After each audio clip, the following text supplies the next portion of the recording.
Hi ಗೆಳೆಯರೆ, welcome to ಪ್ರಕೃತಿ academy. ಇಂದು ಶೈಕ್ಷಣಿಕ ಮನೋವಿಜ್ಞಾನದ ಅರ್ಥ ಮತ್ತು ಶೈಕ್ಷಣಿಕ ಮನೋವಿಜ್ಞಾನದ ವ್ಯಾಖ್ಯಾನ, ಇದರ ಜೊತೆಗೆ ಮನೋವಿಜ್ಞಾನದ ಪಂಥಗಳ ಬಗ್ಗೆ ಮಾಹಿತಿ ತಿಳ್ಕೊಳ್ಳೋಣ. ಮನೋವಿಜ್ಞಾನ ಎಂಬ ಪದವು ಇಂಗ್ಲಿಷ್ನ ಸೈಕೋಲಜಿ ಎಂಬ ಪದದಿಂದ ಬಂದಿದೆ. ಈ ಪದವು ಸೈಕಿ ಮತ್ತು ಲೋಗೋಸ್ ಎಂಬ ಎರಡು ಗ್ರೀಕ್ ಪದದಿಂದ ಬಂದಿದೆ. ಅಂದ್ರೆ ಸೈಕಿ ಎಂದರೆ ಆತ್ಮ, ಲೋಗೋಸ್ ಎಂದರೆ ವಿಜ್ಞಾನ ಅಥವಾ ಅಧ್ಯಯನ ಎಂದರ್ಥ. ಮನೋವಿಜ್ಞಾನ ಎಂದರೆ ಆತ್ಮದ ಅಧ್ಯಯನ ಎಂದರ್ಥ. ಮನೋವಿಜ್ಞಾನ ಮೊದಲು ತತ್ವಶಾಸ್ತ್ರದ ಒಂದು ಭಾಗವಾಗಿತ್ತು. ಪ್ರಸ್ತುತ ಮನೋವಿಜ್ಞಾನ ಒಂದು ಸ್ವತಂತ್ರ ವಿಷಯವಾಗಿ ಅಭಿವೃದ್ಧಿಯಾಗಿದೆ. ಮನೋವಿಜ್ಞಾನವನ್ನು ಆತ್ಮದ ಅಧ್ಯಯನ ಎಂದು ಕರೆಯುವರು. ಪ್ರಾಚೀನ ಕಾಲದ ಮನೋವಿಜ್ಞಾನಿಗಳು ಇದನ್ನು ಆತ್ಮಶಾಸ್ತ್ರ ಎಂದು ಕರೆದಿದ್ದಾರೆ. ಇದನ್ನ ಟಿ ನಲ್ಲಿ ಕೇಳಿದ್ದಾರೆ. ಪ್ರಾಚೀನ ಕಾಲದ ಮನೋವಿಜ್ಞಾನಿಗಳು ಮನೋವಿಜ್ಞಾನವನ್ನು ಏನೆಂದು ಕರೆದಿದ್ದಾರೆ ಅಂತ ಕ್ವಶನ್ಸ್ ಕೇಳಿದ್ದಾರೆ. ಅದಕ್ಕೆ ಆನ್ಸರ್ ಬಂದ್ಬಿಟ್ಟು ಆತ್ಮಶಾಸ್ತ್ರ. ಮನೋವಿಜ್ಞಾನವನ್ನು ಆತ್ಮಶಾಸ್ತ್ರ ಎಂದು ಕರೆದವರು ಯಾರು ಅಂತಿದಂಗೆ ಮೊದಲನೇದಾಗಿ ಗ್ರೀಕರು ಕರೆದಿದ್ದಾರೆ. ಮನೋವಿಜ್ಞಾನವನ್ನು ಮನಸ್ಸಿನ ಶಾಸ್ತ್ರ ಎಂದು ಕರೆದವರು ಡಾಂಟೆ. ಮನೋವಿಜ್ಞಾನವನ್ನು ಪ್ರಜ್ಞಾಶಾಸ್ತ್ರ ಎಂದು ಕರೆದವರು ವಿಲಿಯಂ ಜೇಮ್ಸ್ ರವರು ಕರೆದಿದ್ದಾರೆ. ಪ್ರಜ್ಞಾಶಾಸ್ತ್ರ ಅಲ್ಲ, ಇದಕ್ಕೆ 3 ಹಂತಗಳಿವೆ ಎಂದು ಹೇಳಿದವರು ಆಸ್ಟ್ರಿಯಾದ ಮನೋವಿಜ್ಞಾನಿಯಾದಂತಹ ಸಿಗ್ಮಂಡ್ ಫ್ರೈಡ್. ಸಿಗ್ಮಂಡ್ ಫ್ರೈಡ್ ಇವರನ್ನು ಮನೋವಿಜ್ಞಾನದ ಪಿತಾಮಹ ಅಂತ ಕರೆದಿದ್ದಾರೆ. ಇನ್ನು ಸಿಗ್ಮಂಡ್ ಫ್ರೈಡ್ ಅವರು ನೀಡಿರುವಂತಹ 3 ಹಂತಗಳು ಅಥವಾ ಕೆಲವು ಪುಸ್ತಕಗಳಲ್ಲಿ 3 ಅವಸ್ಥೆಗಳು ಅಂತವನ್ನು ಕೂಡ ಹೇಳಿದ್ದಾರೆ. ಆ 3 ಅವಸ್ಥೆಗಳು ಯಾವ್ಯಾವು ಅಂದ್ರೆ, ಮೊದಲನೇದು ಪ್ರಜ್ಞಾವಸ್ಥೆ, ಎರಡನೇದು ಅರೆ ಪ್ರಜ್ಞಾವಸ್ಥೆ, ಮೂರನೇದು ಅಪ್ರಜ್ಞಾವಸ್ಥೆ. ಮನೋವಿಜ್ಞಾನವನ್ನು ವರ್ತನಶಾಸ್ತ್ರ ಎಂದು ಹೇಳಿದವರು ಅಮೆರಿಕದ ಮನೋವಿಜ್ಞಾನಿಯಾದಂತ ಜೆ.ಬಿ. ವ್ಯಾಟ್ಸನ್ ರವರು. ಪ್ರಸ್ತುತ ಆಧುನಿಕ ಮನೋವಿಜ್ಞಾನವನ್ನು ವಿಷಯ ವಸ್ತು ವರ್ತನ ಶಾಸ್ತ್ರವಾಗಿದೆ. ಮನೋವಿಜ್ಞಾನಕ್ಕೆ ಸಂಬಂಧಿಸಿದಂತಹ ವ್ಯಾಖ್ಯಾನಗಳು. ವುಡ್ವರ್ತ್ ರವರ ಪ್ರಕಾರ ಮನೋವಿಜ್ಞಾನವು ಮೊದಲು ತನ್ನ ಆತ್ಮವನ್ನು ಕಳೆದುಕೊಂಡಿತು, ನಂತರ ತನ್ನ ಮನಸ್ಸನ್ನು ಕಳೆದುಕೊಂಡಿತು, ಆ ನಂತರ ಅದು ಎಲ್ಲ ಪ್ರಜ್ಞೆಯನ್ನು ಕಳೆದುಕೊಂಡಿತು. ಆದಾಗ್ಯೂ ಅದು ವಿಧವಾದ ವರ್ತನೆಯುಳ್ಳದಾಗಿದೆ. ಕ್ರೋ ಮತ್ತು ಕ್ರೋರವರ ಪ್ರಕಾರ ಮಾನವನ ವರ್ತನೆ, ಮಾನವನ ಅಂತರ್ಸಂಬಂಧಗಳ ಅಧ್ಯಯನವೇ ಮನೋವಿಜ್ಞಾನವಾಗಿದೆ. ಸ್ಕಿನ್ನರ್ ಅವರು ಜೀವನದಲ್ಲಿ ನಾವು ಎದುರಿಸುವ ಎಲ್ಲಾ ಬಗೆಯ ಸನ್ನಿವೇಶಗಳಿಗೆ ತೋರುವ ಪ್ರತಿಕ್ರಿಯೆಯನ್ನು ಕುರಿತು ಅಭ್ಯಸಿಸುವುದೇ ಮನೋವಿಜ್ಞಾನ ಅಂತ ಹೇಳಿದ್ದಾರೆ. ಜೆ.ಬಿ. ವ್ಯಾಟ್ಸನ್ ಅಮೆರಿಕದ ಮನೋವಿಜ್ಞಾನಿ. ಇವರು ಧನಾತ್ಮಕ ಮನೋವಿಜ್ಞಾನವಾಗಿದೆ, ಮನೋವಿಜ್ಞಾನವು ಧನಾತ್ಮಕ ವಿಜ್ಞಾನವಾಗಿದೆ ಎಂದು ಹೇಳಿದರು. ಮನೋವಿಜ್ಞಾನದ ಪಂಥಗಳು, ಇದು ತುಂಬಾ ಇಂಪಾರ್ಟೆಂಟ್. ಟಿ ನಲ್ಲಿ GPS ನಲ್ಲಿ ಬಹಳಷ್ಟು ಸತಿ ಕೇಳಿದ್ದಾರೆ. 7 ಪಂಥಗಳು ಬರ್ತವೆ. ಮೊದಲನೇದು ರಚನಾತ್ಮಕ ಪಂಥ. ಇದು ಮೊಟ್ಟ ಮೊದಲ ಪಂಥ. ಇದರ ಪ್ರತಿಪಾದಕರು ಬಂದ್ಬಿಟ್ಟು ಉಂಟಾಗಿರುವುದು ಟಿಶ್ನರ್. ರಚನಾತ್ಮಕ ಪಂಥ ಮನೋವಿಜ್ಞಾನದಲ್ಲೇ ಅತ್ಯಂತ ಪ್ರಾಚೀನವಾದಂತಹ ಪಂಥ. ಎರಡನೇದು ಕ್ರಿಯಾತ್ಮಕ ಪಂಥ. ಕ್ರಿಯಾತ್ಮಕ ಪಂಥದ ಪ್ರತಿಪಾದಕರು ಬಂದ್ಬಿಟ್ಟು ವಿಲಿಯಂ ಜೇಮ್ಸ್, ಮತ್ತೊಬ್ಬರು ಜಾನ್ ಡೂಯಿ. ಮೂರನೇ ಪಂಥ ವರ್ತನಾ ಪಂಥ. ಇದರ ಪ್ರತಿಪಾದಕರು ಬಂದ್ಬಿಟ್ಟು ಜೆ.ಬಿ. Watson, Skinner, ಗುತ್ರಿರವರು. ನಾಲ್ಕನೇದು ಮಾನವತಾವಾದಿಗಳ ಪಂಥ. ಇದರ ಪ್ರತಿಪಾದಕರು ಅಬ್ರಹಾಂ ಮಾಸ್ಲೋ. ಐದನೇದು ಗೆಸ್ಟಾಲ್ಟ್ ಪಂಥ.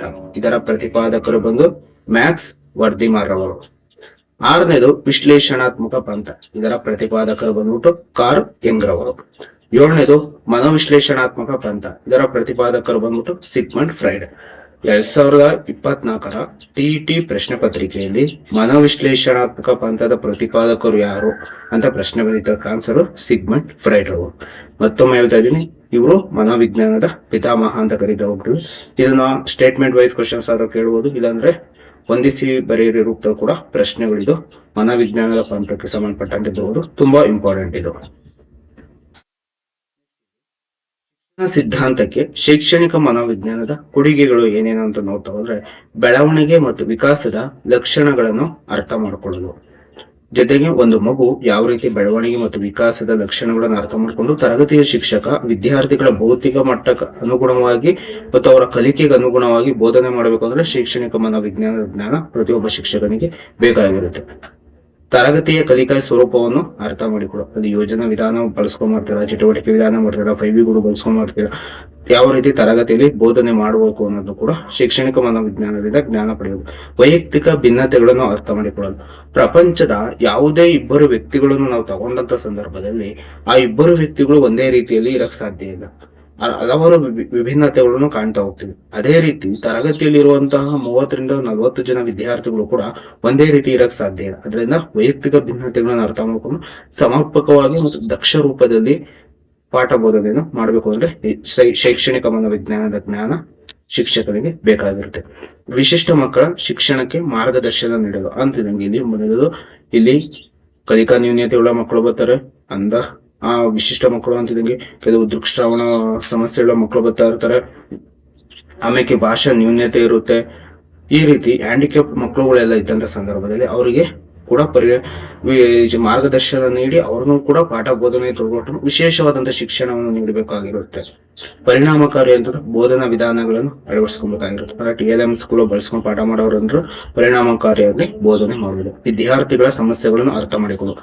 ಪಾಠ ಬೋಧನೆ ಸಂದರ್ಭದಲ್ಲಿ ತರಗತಿ ಕೋಣೆಯಲ್ಲಿ ಎದುರಾಗುವಂತಹ ವಿದ್ಯಾರ್ಥಿಗಳ ನಾನಾ ರೀತಿಯ ಸಮಸ್ಯೆಗಳನ್ನು ಅರ್ಥ ಮಾಡಿಕೊಂಡು ಅಲ್ಲೇ ಪರಿಹರಿಸಿಕೊಂಡು ಆ ಸಮಸ್ಯೆಗಳನ್ನು ಬಗೆಹರಿಸಿಕೊಂಡು ಪಾಠ ಬೋಧನೆ ಮಾಡ್ಬೇಕಾಗುತ್ತೆ. ಪಠ್ಯಕ್ರಮದ ರಚನೆ ಯಾವ ರೀತಿ ಆಗಿರ್ಬೇಕು ಅಂತಿದಂಗೆ ಇಲ್ಲಿ ಮೂಲತಃ ಬಂದ್ಬಿಟ್ಟು ಪ್ರಜಾಸತ್ತಾತ್ಮಕ ಮೌಲ್ಯಗಳನ್ನು ಇರಬೇಕು, ಸಾಮಾಜಿಕ ನ್ಯಾಯ ಇರಬೇಕು, ಸಮಾಜದ ಮೌಲ್ಯಗಳನ್ನು ಒಳಗೊಂಡಿರಬೇಕು, ವಿದ್ಯಾರ್ಥಿಗಳ ಬದುಕನ್ನು ರೂಪಿಸುವಂತಹ ವಿಷಯಗಳಿಗೆ ಹೆಚ್ಚಿನ ಮಹತ್ವವನ್ನು ಕೊಟ್ಟಿರಬೇಕಾಗಿರುತ್ತೆ. ಕಲಿಕಾ ಫಲದ ಮೌಲ್ಯಮಾಪನ ಕೂಡ ಮಾಡಬೇಕಾಗಿರುತ್ತೆ. ಸಮಗ್ರ ಮೌಲ್ಯಮಾಪನ, ನಿರಂತರ ಮೌಲ್ಯಮಾಪನ, ವೈಯಕ್ತಿಕ ಮೌಲ್ಯಮಾಪನಗಳು ಮಾಡಬೇಕಾಗಿರುತ್ತೆ. ಸಂಶೋಧನೆ ಮಾಡಬೇಕಾಗಿರೋದು, ಧನಾತ್ಮಕ ಧೋರಣೆಯನ್ನು ಬೆಳೆಸಲು ಕೂಡ ಶೈಕ್ಷಣಿಕ ಮನೋವಿಜ್ಞಾನ ಸಹಾಯ ಮಾಡುತ್ತೆ. ತರಗತಿಯು ಪ್ರಾಯೋಗಿಕ ಉಪಯೋಗಕ್ಕಾಗಿ ಶೈಕ್ಷಣಿಕ ಮನೋವಿಜ್ಞಾನದ ಕೊಡುಗೆ. ಶಿಸ್ತಿನ ಸಮಸ್ಯೆಗೆ ಸಂಬಂಧಪಟ್ಟಿದಂಗೆ ಒಂದ್ಸತಿ TT ಕ್ವಶನ್ಸ್ ಬಂದಿದೆ. ಅಂದ್ರೆ ಸಾಂಪ್ರದಾಯಿಕ ಶಿಕ್ಷಕರೆಲ್ಲ ಏನ್ ಮಾಡ್ತಿದ್ರು ಅಂದ್ರೆ ಕೋಲನ್ನು ಬಿಟ್ಟರೆ ವಿದ್ಯಾರ್ಥಿಗಳನ್ನು ಹಾಳು ಮಾಡಿದಂತೆ. ಇದು ಯಾವ್ದಕ್ಕೆ ಸಂಬಂಧಪಟ್ಟಿದೆ ಅಂದ್ರೆ ಶಿಸ್ತಿನ ಸಮಸ್ಯೆ. ಇದ್ರ ಮೇಲೆ ಕ್ವಶನ್ಸ್ ಬಂದಿದೆ. ಸಾಂಪ್ರದಾಯಿಕ ಶಿಕ್ಷಕರು ಕೋಲ್ ಬಿಟ್ರೆ ವಿದ್ಯಾರ್ಥಿಗಳನ್ನು ಹಾಳು ಮಾಡೋದು ಅಂತ ಹೇಳ್ಬಿಟ್ಟು, ಕೋಲ್ ಇಟ್ಕೊಳ್ಳಿಲ್ಲ ಅಂದ್ರೆ ವಿದ್ಯಾರ್ಥಿಗಳು ಪಾಠ ಬೋಧನೆ ಚೆನ್ನಾಗಿ ಮಾಡಲ್ಲ ಅಂತ ಹೇಳ್ಬಿಟ್ಟು ಅವರ ಒಂದು ನಂಬಿಕೆ ಆಗಿತ್ತು. ಈಗಿನ ಕಾಲದ ಶಿಕ್ಷಕರು ಏನ್ ಮಾಡ್ತಾರೆ ಅಂದ್ರೆ ವಿದ್ಯಾರ್ಥಿಗಳಲ್ಲಿ ಸ್ವಯಂ ಶಿಸ್ತು, ಸ್ವಯಂ ಅಭಿವ್ಯಕ್ತಿ, ಸ್ವಯಂ ಶಿಸ್ತನ್ನು ಬೆಳೆಸುವುದರ ಮೂಲಕ ಅವರಲ್ಲಿ ಏನಾಗ್ತಾರೆ ಸ್ವಯಂ ಕಲಿಕೆಯನ್ನು ನಿರ್ಮಾಣ ಮಾಡಕ್ಕೆ ಬೆಳೆಸ್ತಾ ಹೋಗ್ತಾರೆ. ದೃಕ್ಶ್ರಾವಣ ಉಪಕರಣಗಳ ಬಳಕೆ. TLMs ಬಳಸೋದ್ರ ಜೊತೆಗೆ ನಾವು ಅಂದ್ರೆ ವಿಡಿಯೋಸ್ ಬಳಸ್ಕೊಂಡು ಪಾಠ ಬೋಧನೆ ಮಾಡೋದು. ಶಾಲೆ ಮತ್ತು ತರಗತಿಯ ನಿರ್ವಹಣೆ. ಇಲ್ಲಿ ಶಿಕ್ಷಕರು ಮತ್ತು ಆಡಳಿತ ನಿರ್ವಹಣೆ ಅಧಿಕಾರಿಗಳ ನಡುವೆ ಮೊದಲು ನಿರಂಕುಶವಾದ ಪ್ರಭುತ್ವ ಇತ್ತು. ಅಂದ್ರೆ ಅವ್ರು ಹೇಳ್ದಂಗೆ ಇವರು ಕೇಳಬೇಕಾಗಿತ್ತು. ಈಗ ಪ್ರಸ್ತುತ ಪ್ರಜಾಸತ್ತಾತ್ಮಕ ಮೌಲ್ಯಗಳನ್ನು ನೋಡಿಕೊಂಡು ಆಡಳಿತ ಸಿಬ್ಬಂದಿ ಮತ್ತು ಶಿಕ್ಷಕರ ನಡುವೆ ಸಮನ್ವಯತೆಯಿಂದ ಕಾರ್ಯಗಳನ್ನು ಮಾಡಬೇಕಾಗಿರುತ್ತೆ. ವೇಳಾಪಟ್ಟಿ ರಚನೆ. ಅಂದ್ರೆ ಸಾಂಪ್ರದಾಯಿಕವಾಗಿ ಶಿಕ್ಷಕರು ಏನ್ ಮಾಡ್ತಾ ಇದ್ರು ಅಂತಿದಂಗೆ ತಮಗೆ ಇಷ್ಟ ಬಂದಂತಹ ಒಂದು ಭಾಷೆನು, ಸಮಾಜ ವಿಜ್ಞಾನ ಆಗಿರ್ಬೋದು, ಗಣಿತ ಆಗಿರ್ಬೋದು, ಕನ್ನಡ ಆಗಿರ್ಬೋದು, ಅವ್ರಿಗೆ ಯಾವ್ದಾದ್ರು ಒಂದು ವಿಷಯಕ್ಕೆ ಸಂಬಂಧಪಟ್ಟಂತೆ ಬೆಳಗಿಂದ ಸಂಜೆವರೆಗೂ ಒಂದೇ ವಿಷಯವನ್ನು ಬೋಧನೆ ಮಾಡ್ತಾ ಇದ್ರು. ಆದ್ರೆ ಶೈಕ್ಷಣಿಕ ಜ್ಞಾನವುಳ್ಳ ಶಿಕ್ಷಕರು ಏನ್ ಮಾಡ್ತಾರೆ ಅಂದ್ರೆ ಪ್ರಸ್ತುತ ಒಂದು ಕಠಿಣ ವಿಷಯ ಆದಾದ್ಮೇಲೆ ಮತ್ತೊಂದು ಸುಲಭ ವಿಷಯಕ್ಕೆ ಆದ್ಯತೆ ನೀಡಬೇಕು. ಜೊತೆಗೆ ಕ್ರೀಡೆಗೆ ಮಹತ್ವ ಕೊಟ್ಟಿರ್ಬೇಕು, ಸಾಹಿತ್ಯ ಚಟುವಟಿಕೆಗಳಿಗೆ ಮಹತ್ವ ಕೊಟ್ಟಿರ್ಬೇಕು. ಹೀಗೆ ಹಲವಾರು ವಿಭಿನ್ನತೆಯನ್ನು ಪಠ್ಯಕ್ರಮದಲ್ಲಿ ವೇಳಾಪಟ್ಟಿಯಲ್ಲಿ ಅಳವಡಿಸ್ಕೊಂಡಿರ್ಬೇಕು.